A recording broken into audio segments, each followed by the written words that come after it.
Dans cet exercice, on a une pièce quelconque, puis on a différentes valeurs inscrites, mais ce qu'on cherche, c'est la cote Z qui commence de ce point-là ici jusqu'à ce point-là.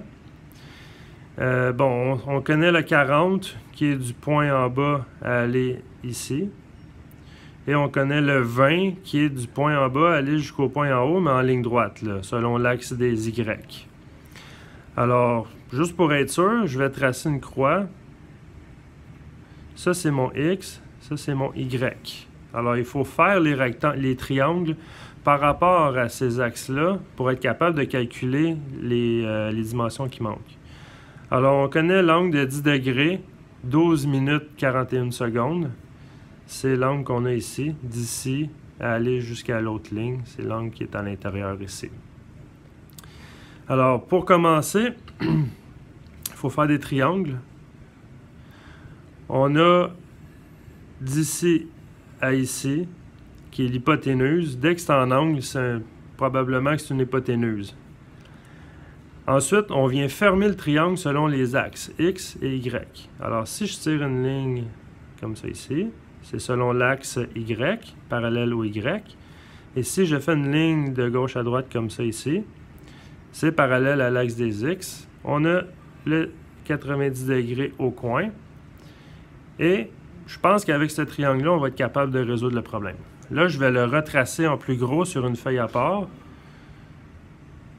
Je trace une ligne comme ça ici. J'ai le côté en bas et comme ça ici. J'ai le 90 degrés.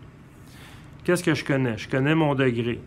De cette ligne-là à cette ligne-là, le petit coin ici, c'est 10 degrés.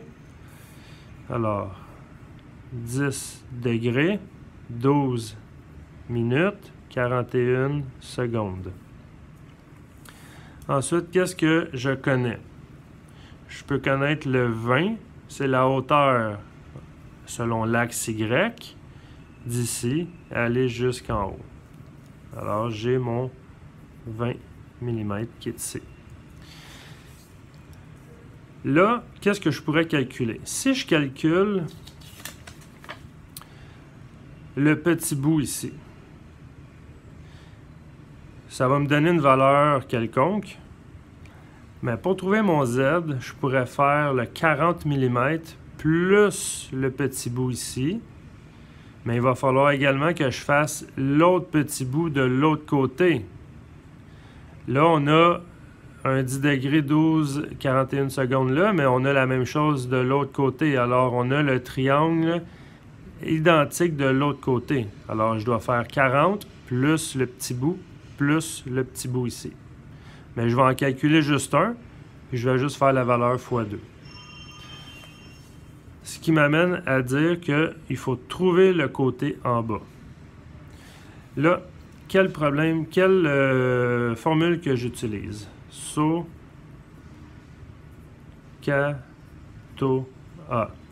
Qu'est-ce que je connais? Je connais l'angle. Qu'est-ce que je veux connaître? Bon, là, ça va être l'opposé. Alors, lequel que j'ai un opposé, je peux avoir lui ou lui. Lui, on l'élimine tout de suite en partant. Et qu'est-ce que je connais d'autre? Je connais le côté adjacent de l'angle. Côté adjacent, c'est la tangente. Alors, sinus, je ne l'utiliserai pas pour ce problème-là. Alors, on va faire le calcul. Tangente de l'angle, 10 degrés, 12 minutes, 41 secondes, est égal à opposé x, qu'on ne connaît pas, x, sur l'adjacent qui est 20, sur 20. On va faire le produit croisé, 20 fois la tangente de l'angle, 20 fois la tangente de l'angle, là, pour être sûr, on va faire 10 DMS, 12 minutes DMS et 41 secondes égale. Et par la suite, on va diviser par 1, mais ce qui donne le même résultat, on ne le fera pas. Ça donne 3,3 vu qu'on est en millimètres, on va arrondir à deux chiffres. Alors 3,60. Alors le petit x ici est égal à 3,60 mm. Ici, 3,60. Et là, je connais le petit bout ici.